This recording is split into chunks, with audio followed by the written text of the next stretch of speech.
Alright, what's up, everybody? We're back with another edition of Everyday Hoops. Hope you guys are having a good one.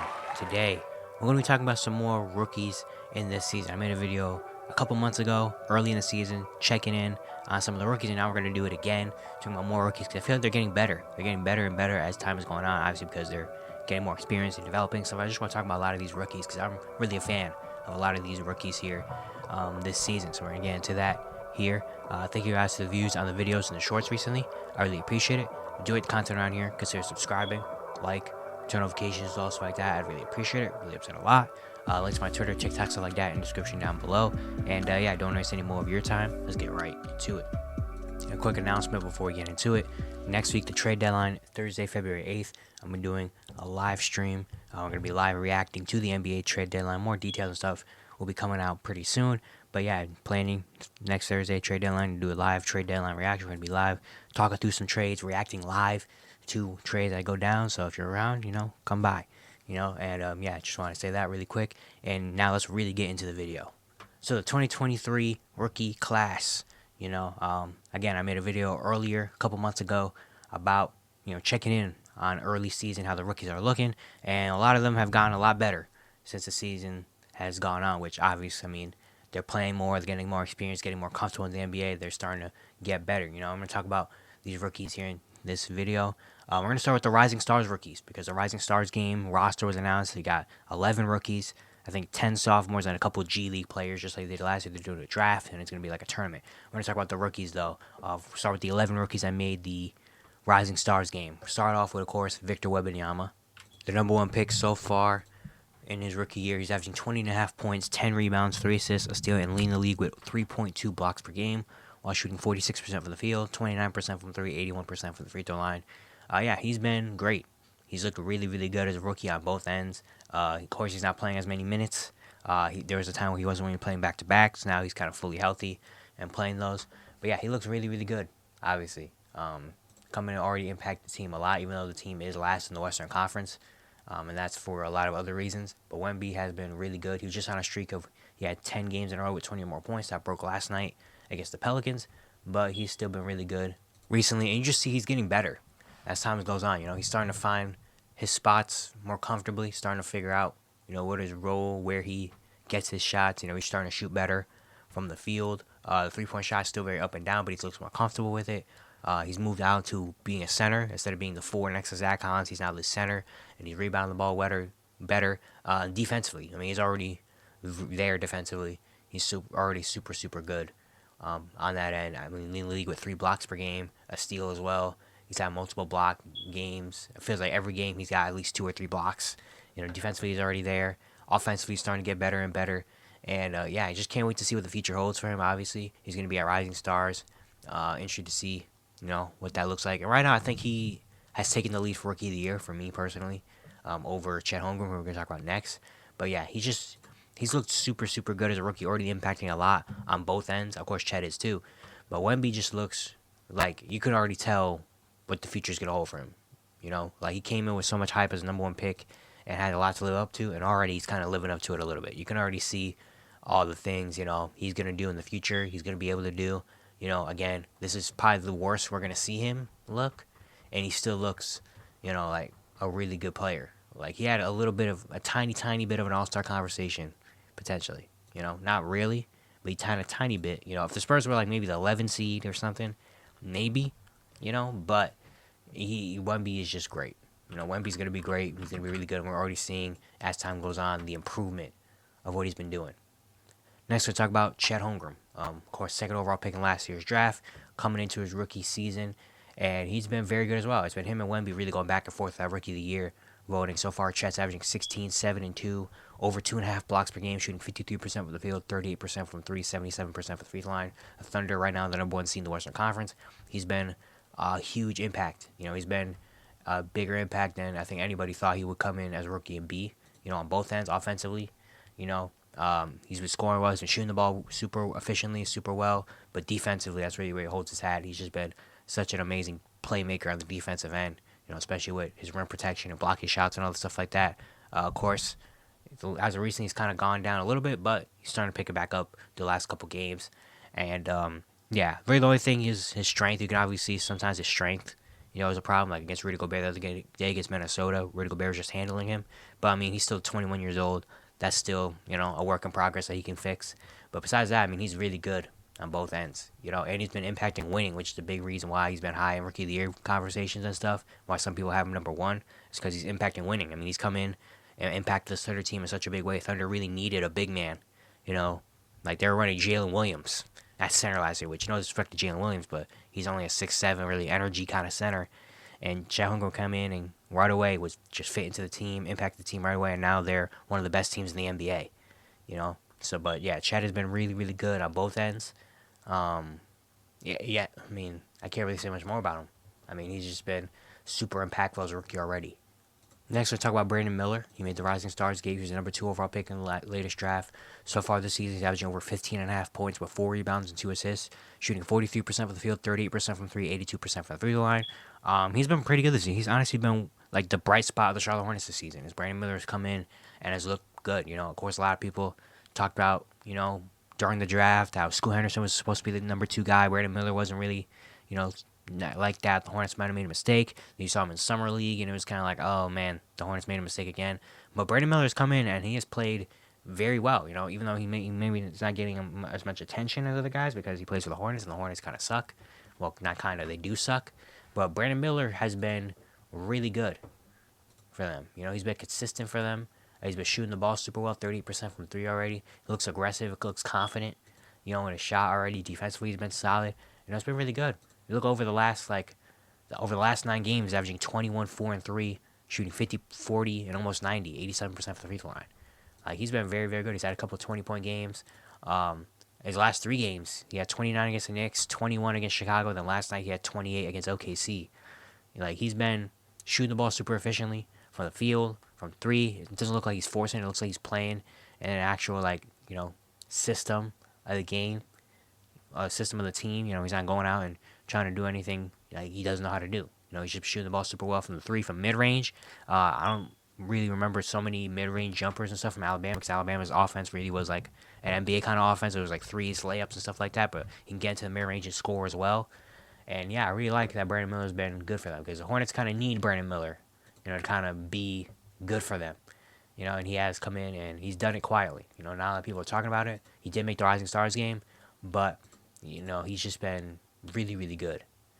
Next, we're going to go to Scoot Henderson, which actually is his birthday today. Shout out to Scoot. But yeah, Henderson, we all know he's a number 3 overall pick in the draft last year, or the start of the season. There's a lot of concerns for him. He didn't look great. He had a lot of turnovers, foul problems, injuries, issues. But as a rookie, he's starting to put it together.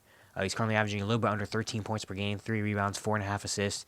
He's not shooting the ball well, 38% from the field, 31% from 3, 80% from the free throw line. But one thing you can say is he's been putting it together. He has been putting it together recently. In the last month, he's averaging 13, 3, and 4, shooting 39% from the field, 34% from 3. But he's been playing really well recently. He had a 33-point game against Phoenix last month. Last couple games, he's been playing really good. He had 22 against Philly, and then against Milwaukee on ESPN and Dame's return, he had 15 in the first half. And last night against Denver, he had 30 on 8 for 15 shooting, one of his most efficient games and probably his best game of the season so far. But yeah, he's slowly been starting to put it together. The turnovers are coming down a little more. The scoring is going up. The efficiency is slowly going up. He shot 50% or better in his last 5 games. He's starting to kind of come into himself and kind of find himself. It's very tough to be a point guard coming into the NBA, especially as young as Scoot was at 19, coming from the G League and coming in. And point guard is probably the hardest position to kind of adapt to because it's really kind of like the center. It's kind of like the position where you got to make everyone around you better, but also trying to find a scoring and also trying to do so many different things. And it's hard. It's hard to do that.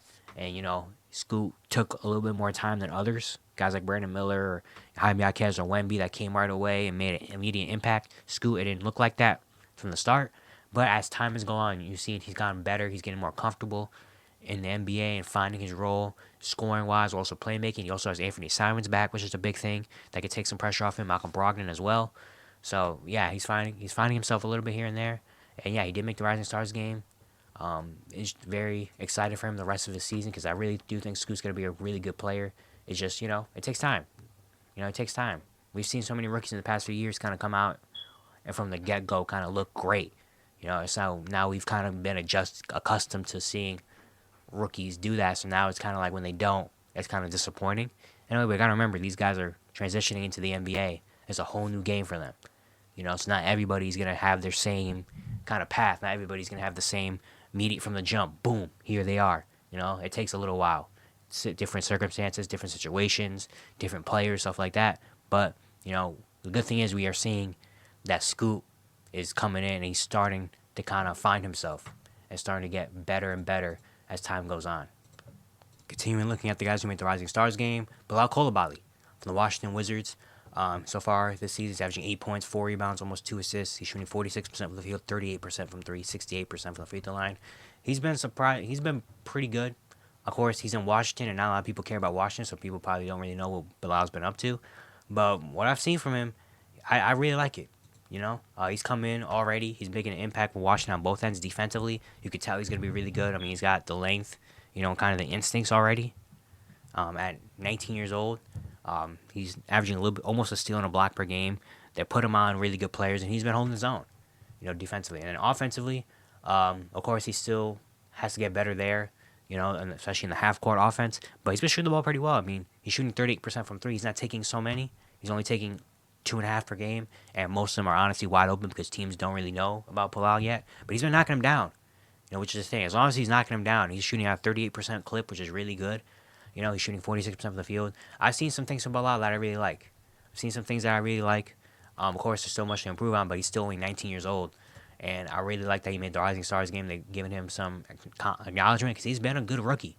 Of course, he's in Washington, and people don't really know, and his numbers maybe don't look as crazy as other guys. But I've seen from Bilal, that he can do it. I mean, the game against Clippers, he had 19 points, shot 8 for 16. He looked really good there. Again, he's had some really good moments. You could definitely tell, he can be an impactful player someday. Next, we'll go to Cason Wallace from the OKC Thunder. He was the 10th overall pick. So far this year, he's averaging a little bit under 7 points per game, 2 rebounds, 1 assist. He's shooting 51% from the field, 42% from 3, 83% from the free throw line. He's been shooting the lights out, really. I mean, he's been shooting about 50-40. He's shooting 50-40-80 as a rookie. He's not taking a whole lot of shots. He's only taking 5 shots, 2 threes a game. But he's knocking them down, which is the important thing. He's been really good so far, finding a role for his OKC team coming off the bench. He's been starting now that Jalen Williams is injured. He's coming in and starting. And, he's been really good on both ends. Defensively, that's where he kind of came into, his draft stock a lot was put on his defense. And he's been really solid. He does have a little bit of foul issues sometimes. That's also because the whistle, I've seen some OKC games, the whistles he gets aren't great. But, I mean, he's just super efficient. He's got to the point now where if he's a little bit open, you expect him to knock down the shot. That's what Cason Wallace has done from the field, from 3, from everywhere. He just looks like a really smart rookie that knows how to play, knows how to find his spots, and when he's open, he knocks it down, and that's a huge thing. And that's just OKC being richer and richer and getting more good young players. Next, we go to Dereck Lively from the Mavericks, the 12th overall pick. So far, he's averaging 9 points, 8 rebounds, and assists, almost 1.5 blocks, shooting 74% from the field, 54% from the free throw line. He's come in a lot more ready than I expected him to be. Of course, he still has a lot of things that he needs to clean up. He's still a young center. He's still only, 19 years old. He still has a lot more to, kind of learn. There's definitely some times where Luka wants to do the pick and roll, but they can't because he doesn't really know it yet and stuff like that. There's definitely some fouls sometimes. But he's been better than expected. He's come in. He's given them some good looks. He's efficient. He's shooting 74% from the field. All his shots usually are dunks and layups, and he's making them count. Defensively, he's been a lot better than expected. Holding down the fort there. Rebounding, he's been very good. He gets a lot of offensive rebounds, second chance opportunities for this team. And, it's been really good for Dereck Lively. Made the Rising Stars game. He's going to be a really good player. He's going to be just a really solid big. As long as he keeps doing this, he's going to be in the league for a long time. And if he can get better and better and better, man, everybody's going to want him. He's just a really valuable piece in this Mavericks team already, having a young big like him to grow with Luka and Kyrie, just to get easy ones and hold down the fort as well defensively. That's big. Next, go to Jordan Hawkins, 14th pick out of UConn by the Pelicans so far this season. He's averaging 10 points, 2 rebounds, and assists. He's shooting 40% from the field, 38% from 3, 84% from the free throw line. He's a sniper. You just watch him. You watch 1 or 2 games of him, and you're like, oh yeah, he's a sniper. He's had some big games. Had a couple 30-point games. The threes are amazing. I mean, he can shoot the ball so good. I feel like every shot he takes, it looks like he's going in. He's got one of those type of jumpers. Even the mid ranges, like he's not afraid to, step in, take a mid range jumper, or do other things, or make the right pass. It's not just chucking. And he's very confident as well.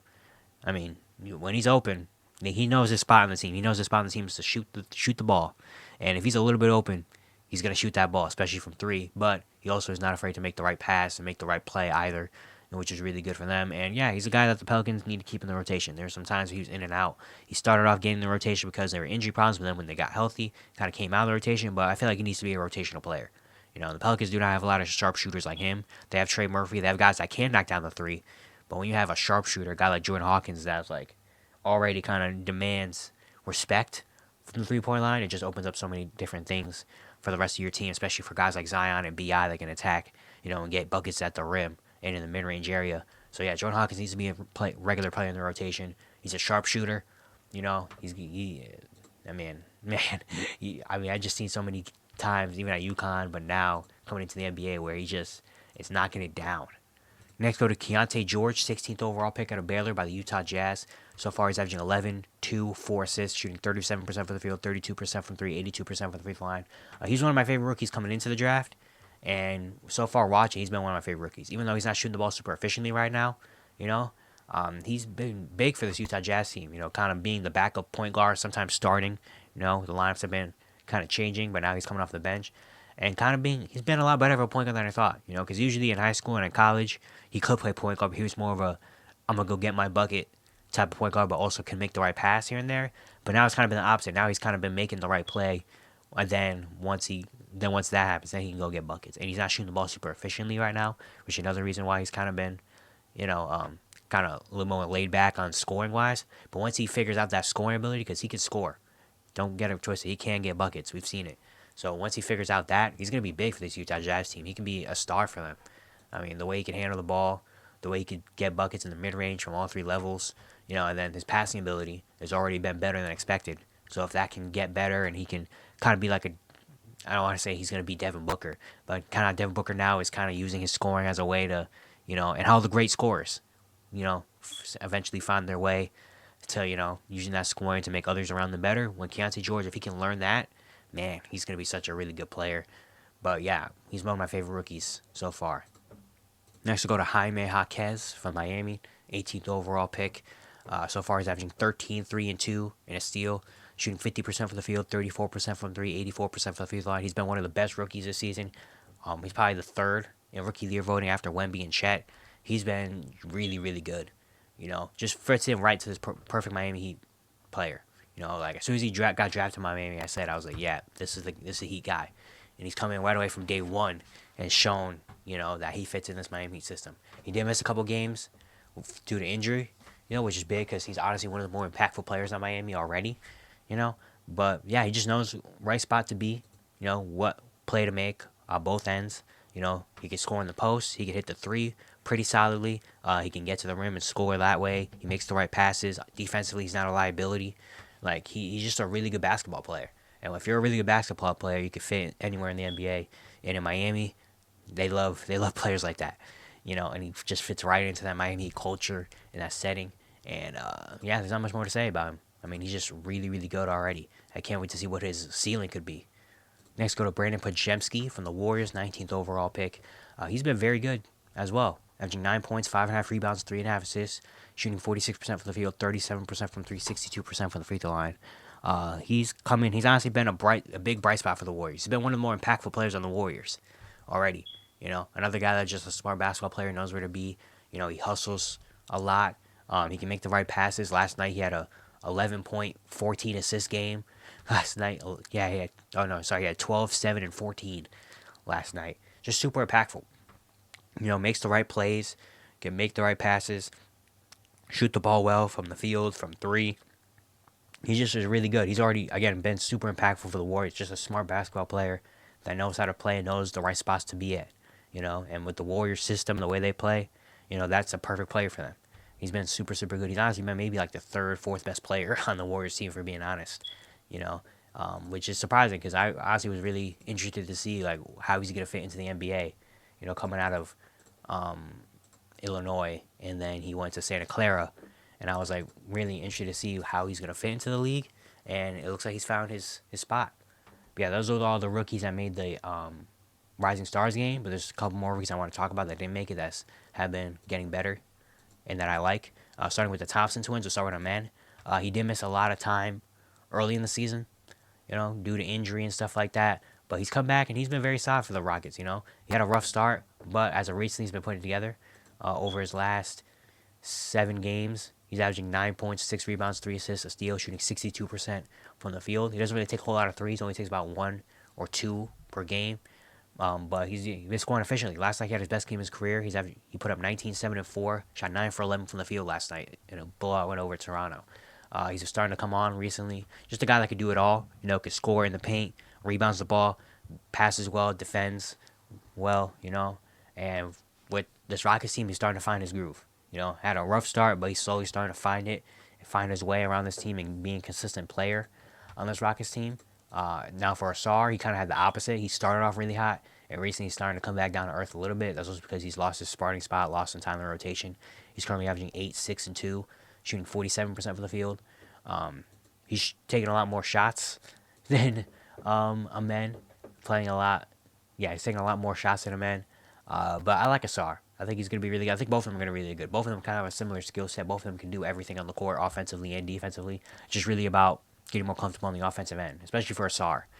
For Ausar, he definitely is more aggressive than a man and shooting the ball wise. He just needs to get more comfortable with it and more efficient, and that jump shot needs to get better. But besides that, I think both of them are going to be really good players. Anthony Black, he's become a regular in the Magic rotation. He started because Markelle Fultz is injured. Now Markelle Fultz is back. He's coming off the bench, but he's still been in the rotation and still been playing pretty good. The numbers don't look crazy. He's averaging 5 points, 2 rebounds, and assists, shooting 49% from the field, 38% from 3. But he's been impactful. He's one of those guys that doesn't really need the ball in his hands to make impact. He can do it on the defensive end. He can do it making the extra pass, do things like that. He had a game against Dallas. He had 20 points, shot 4 for 4 from 3, which is big because he wasn't really a 3-point shooter, coming into the league. But he's been starting to find his rhythm in playing in Orlando. He kind of fits that system. Other guys I want to talk about, Cam Whitmore. He is starting to come alive. Early in the season he was in the G League, not really played, but as of recently he's starting to put it together. He's averaging a little bit under 12 points and 3 rebounds per game, shooting 49% from the field, 39% from 3. He's only played in 25 games. But as of recently, since he's starting to become a regular member of the rotation, he's been great. 18. He's been in the regular rotation for 18 games in a row. In those 18 games, averaging 14 points, 4 rebounds. He's shooting 49% from the field and 41% from 3. He's been big. He's had 5 games in a row where he's had 15 or more. He's been balling. Last night he had his best game, 25 points against the Raptors. He's been balling. He's got to be a regular in the rotation now, especially with the Rockets. Their offense is kind of a little bit inconsistent shooting-wise and efficiency-wise. He's come in and been an efficient scorer for them as a rookie. It's not like he's, shooting efficiently. He's taking shots and he's shooting it well. So, yeah, especially from 3, which is the big thing I wanted to see, translate to the league and stuff like that. But, yeah, Cam Whitmore has been really, really, really good for this Rockets team. And looking like the steal he was. We all knew he was going to be a steal, and now he's finally starting to show it. Some other guys I want to talk about really, really quickly. Marcus Sasser from the Pistons. He was one of my favorite guys coming out of the draft. He's come in and he's finding a role. He had a really good game last night against the Clippers as well. Ben Shepherd from Belmont, kind of the mid-major guy that kind of rose during draft combine and stuff like that. He's starting to be a regular in the rotation for the Pacers because of injuries and stuff. He's been playing really good defensively and then shooting the ball well. Nick Smith Jr. from the Charlotte Hornets. He's starting to find a spot in the rotation. I feel like he should be in the rotation because he's been shooting the ball super well too. He's shooting 48% from 3, 42% from the field. He should be in their regular rotation. Andre Jackson from the Bucks. He's been a really good defender for Milwaukee. Still, needs to figure out on the offensive end, but defensively he's already there. Toumani Camara from Portland. He's been playing all the time, becoming a defensive pest, and then offensively makes the right plays. And then Trace Jackson-Davis from the Warriors as well, coming in and kind of taking Kevon Looney's spot in a way. Kevon Looney doesn't start anymore. He's not really playing his whole lot of minutes, and that's because Trace Jackson-Davis has come in and been like a younger, more spry version of Kevon Looney. Rebounding the ball, the lobs. Defensively, he's been really solid, even though he's not really big for a big man. He's been doing really good. But yeah, this rookie class is starting to get better and better. And who knows by the end of the year who else is going to be, getting more time in the rotation and starting to look better. But it's a class I really like, a class of really good, high IQ basketball players, and I can't wait to see how they keep going for the rest of their careers. But yeah, that's going to be it for today. Hope you guys enjoyed. Once again, if you enjoyed the content around here, consider subscribing, like, turn notifications, do also like that. I'd really appreciate it. Really upset a lot. And yeah, I'll see you guys tomorrow.